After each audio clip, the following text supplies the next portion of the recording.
예, 조국신당 오늘 저녁에 이제 뉴스가 나왔는데 망하는 길로 가고 있는 거죠 뭐. 김보엽 씨가 제명이 됐는데 뭐 도대체 어떻게 하라는 거야. 제명까지 했으면 됐지 왜 이렇게 떠들어.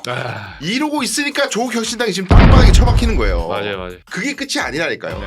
피해 회복이 돼야 될 거 아니에요. 명예 회복이 돼야 될 거 아니에요. 당내에서 이미 완전히 2차 가해 온갖 2차 가해 다 해놓고 제명됐으니까 이제 입 다물어 전부 다. 이건 폭력이지. 이게 무슨 공당이에요. 그렇죠. 예. 조국 대표. 아. 네, 조국신당 오늘 저녁에 이제 뉴스가 나왔는데 예. 내일 모레요. 11일 조국 대표가 이제 그 비대위원장으로 거의 이제 추대되는 분위기거든요. 뭐 추대돼서 뭐 현재 이 수습 방안들 이제 성비 사태 아직 진행 중인데 어떻게 보세요? 좀 잘 잠재울 수 있을 거라 보세요? 아니 어떻게 수습이 되든 그렇게 쉽지 않을 것 같은데요. 아. 조국이라는 정치인이 음. 사실은 지금 사면돼 가지고선 음. 그 얼마나 바쁘게 종횡무진했습니까. 그렇죠. 그럼에도 불구하고 지금 이거 자체는 지지자들에게도 그렇게 그 공감을 얻을 수가 없을 것 같고요. 뭐 세간에는 우스갯소리로 이건 진짜 우스갯소리인데 이재명 대통령이 성견지명이 있어서 이렇게 사면을 빨리 시켜줬다라는 말까지 나온다는 거예요. 봐도 그러면 세수를 놨다. 너 삽질할 줄 알고 뭐 너무 결과론적인 얘기 아닙니까 이건? 근데 수습이 좀 변호사님 어떻게 보세요? 망하는 길로 가고 있는 거죠 뭐. 이게 지금 이렇게 네, 올라오는 거예요? 망하는 길로 가고 있는 거고 실제로 음. 지금 피해자 측이요 반대를 많이 했다고 합니다 이걸. 반대했죠. 예, 이런 식으로 뭉개지 말라. 조국 전 대표를 비대위원장으로 하는 거에 대해서 피해자 측이 반대를 많이 했다고 하고 실제로 당내에서도 갑론을박이 있었는데 현역 의원들 중에 그래도 과반이 이쪽으로 기울어서 뭐 당무회에서 아마 이렇게 된 것 같습니다. 근데 이제 제가 왜 망하는 길로 간다고 말씀을 드리냐면 조국 전 대표가 지금까지 해왔던 이 사태를 수습하는 과정에서 사람들을 너무 많이 실망시켰어요. 위선적이었고 너무 이걸 밀었고 회피하려고 했고 뭐 평당원이기 때문에 난 개입할 수 없다는 둥, 뭐 당원이 뭐 내가 갇혀 있는데 뭘 하냐는 둥 이런 비겁한 이야기를 하면서 그쵸. 완전히 불을 질러놨는데 근데 그러면 지금은 이제 조국 비대위원장이 취임해가지고 뭘 할 거냐 앞으로 그렇죠. 뭘 할 거냐가 중요한 건데 저는 감히 말씀드리지만은 직접적으로 이 사태에 대해서 피해자의 위로 이걸 넘어서 가지고 2차 가해한 사람들 다 찾아내야 되거든요. 강미정 대변인을 두고 너 정파적 이익 때문에 이런 거 한 거지. 너 최고위원 안 시켜줘서 이런 거 한 거지. 이런 식으로 지금 2차 가해하는 사람들 싹 다 발라내 가지고 뭔가 대개혁을 인적 쇄신을 해야 되는데 절대 못합니다. 당 근간이 무너져요. 그렇게 하면은 그럴 용기가 없거든요. 그러면은 오롯이 또 조국 비대위원장에게 화살이 또 돌아가요. 비대위원장 돼가지고 성비 사건 수습한다 그러더니 또 대충 뭉개고 지금 이게 급하냐 검찰 개혁이 눈앞에 있는데 저 앞에서 싸워서는 안 되는 동 뭐 일치 단결해야 된다는 동 이런 메시지만 내고 앉았다. 그러면 당연히 더 실망되는 거죠.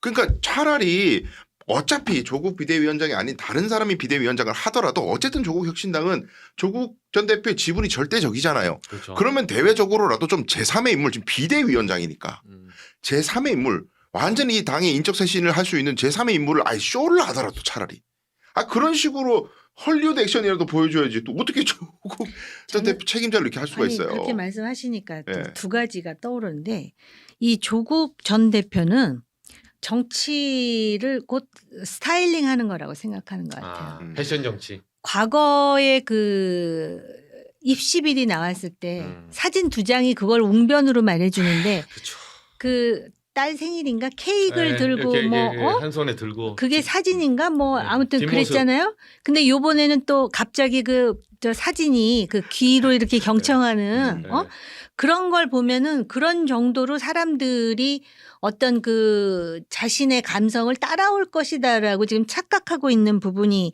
있다라는 것이고요. 그다음에 이제 2차 가해 얘기를 하니까 지금 그 피해자 측에서 무슨 얘기를 하냐면은 조국 전 대표가 요건 좀 확인해 봐야 되는데 강미정 씨한테 전화를 했는데 전화를 안 받았다는 얘기를 했었어요. 그러니까는 보통 그러면은 전화를 안 받았다 그러면 또 화살이 강미정 씨한테 가는 거 아니냐. 그럼에도 불구하고 그런 것까지 공개하는 자체가 2차 가해다. 맞습니다. 예. 네. 지적이 있었죠. 예. 네. 근데 정말 그럴 것 같아요. 근데 그런 거에 대한 어떤 그 뭐라 그럴까. 내가 당사자의 입장이라면에 대한 그 감수성. 감수성은커녕 내재적 접근법도 안 되는 거지. 예. 그러니까요. 아니, 그러니까 조국 비대위원장이 뭐 아직은 확 된 건 아니지만은 네. 추천이 됐으니까 단수 추천이잖아요. 네. 근데 조국 이 전 대표가 그럼 지금이라도 저는 이 부분을 대답해야 돼요.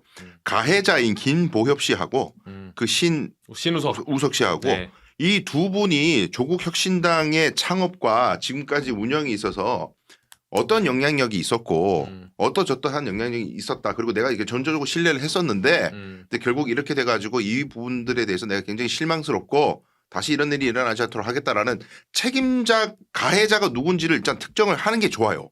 왜 제 이 말씀 드리냐면은 네. 김보협이나 이런 사람들이 지금 당내에서 피해자에게 가해행위를 했잖아요. 네. 그러면 이건 오만불손함이 있는 거거든요. 내가 이렇게 해도 당에서는 찍소리 못해. 그렇죠. 내가 조국 혁신당에서 이만한 영향력이 있기 때문에 당직자고 뭐 심지어 대변인이나 하더라도 내가 이렇게 좀 뭐 말도 좀 해도 찍소리도 못해. 내가 여기서 지분이 얼만데.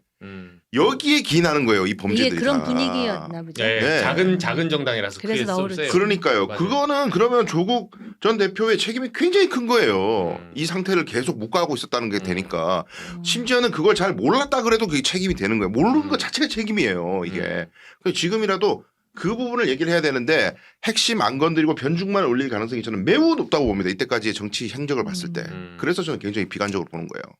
제가 취재를 해보니까 하나는 이제 말씀하셨으니까 변호사님이 신우석 그 사무총장 있잖아요. 사무총장. 그분은 그 창당 때 어떤 역할을 했냐면 당직자들 있잖아요. 다 이 사람한테 면접 봤대요. 면접을 아 보는데. 이번에도 면접 보면서 그 사달이 난 거 아니에요. 네. 근데 모든 당직자가 다른 사람은 아니어도 신우석 사무총장의 면접을 거쳐야 되는 거예요. 그러니까 이제 실제로 그 인사권의 생사 여탈권을 이분이 쥐고 있던 거죠. 그러다 보니까 말씀이 맞아요. 그런 분위기가 형성이 됐을 거예요. 네. 모든 사람들이 눈치를 보는 거죠.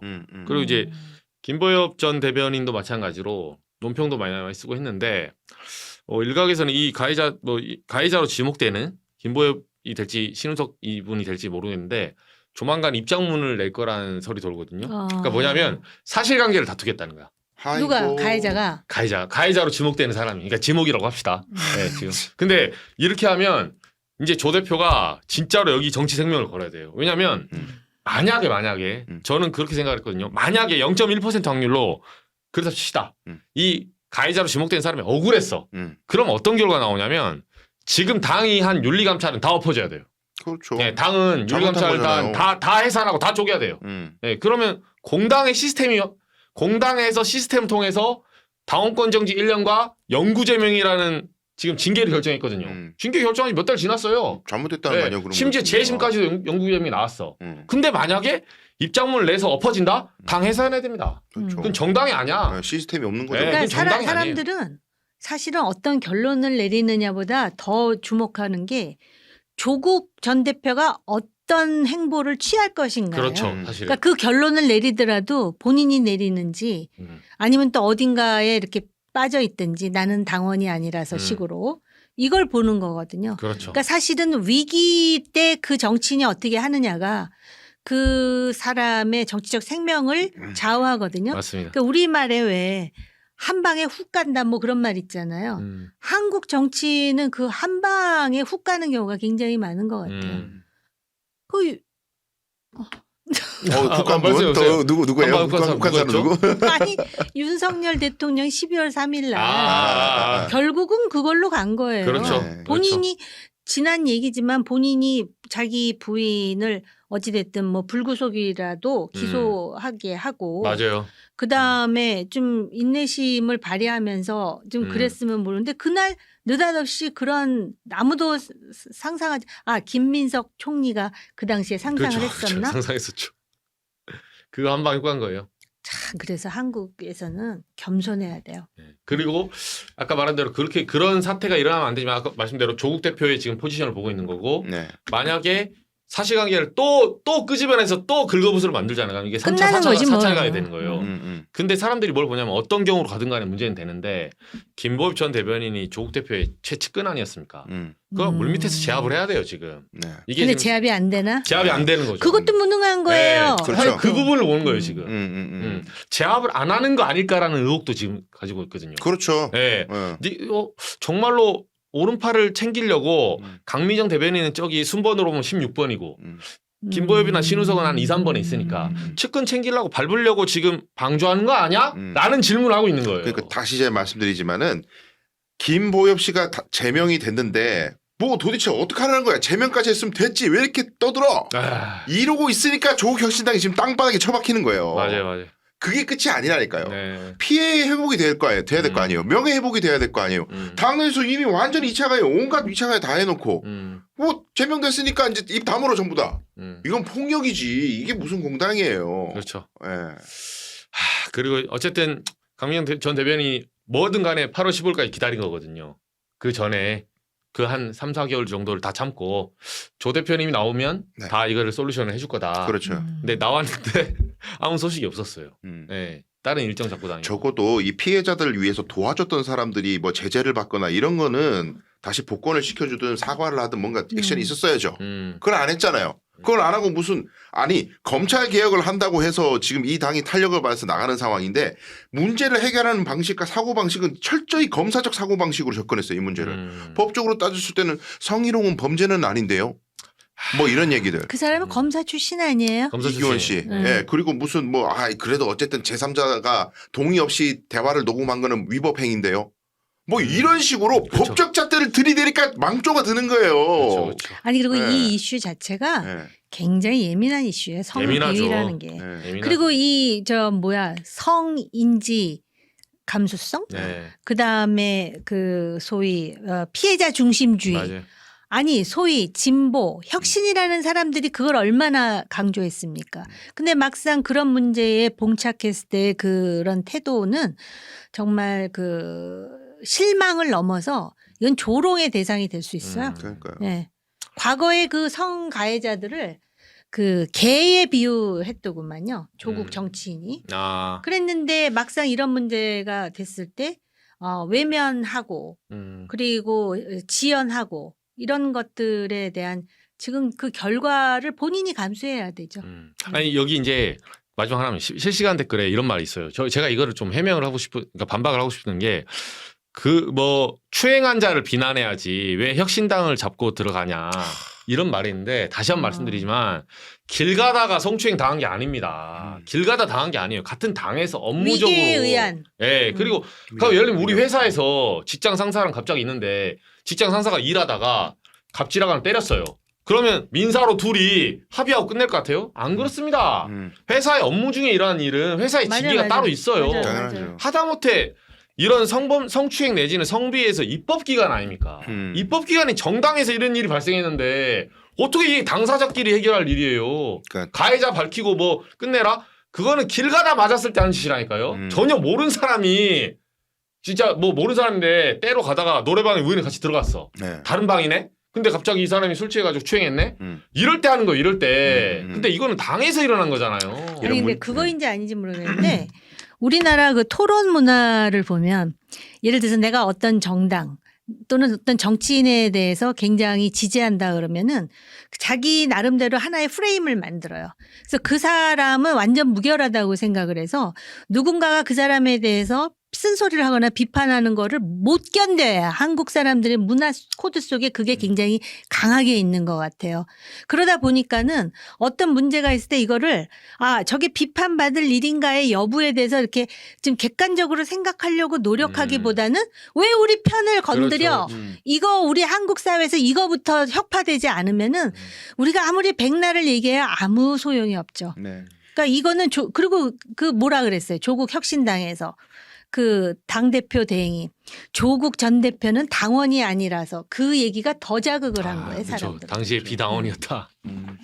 그래요. 방금 기자님 말씀하신 그런 마인드. 그러니까 문제가 생겼을 때 일단 우리 당, 우리 조직, 우리 선거 여기에 피해가 없게 해라는 마인드 때문에 여기까지 온 겁니다. 맞아요. 예, 그거를 자신 있게 오픈하고 썩은 살을 도려낼 생각을 못하고 자꾸 덮으려고 하다가 여기까지 온 거예요. 그러니까 한국 사회는 네. 이만큼 진화가 됐는데 네. 한국 정치판은 그대로야. 오히려 뒷걸음질 치는 측면이 있어요. 그러다 보니까 거기서 갭이 아주 크게 나타나는 그럼요. 거죠. 맞네요. 이 또 괴리 현상이 또 사회적 아노미 현상으로 발생했는데 아무튼 이거는 어두운 좀 저희의 예측이지만 조국 비대위원장이 오면 진짜 마지막 기회니까. 그럼 비대위원장 하다가 또 당대표 경선 때 또 나오는 거예요? 그러겠죠. 그 재밌네 모습이. 근데 사람들이 관심 안 보일 것 같은데요. 그렇죠. 아 지금 아무튼 처음에 일성이 제일 중요해요. 음. 첫 한 일주일 어떻게 하는지 한번 보시고 뭐 슬픈 예감 틀릴지 맞을지 한번 보시죠.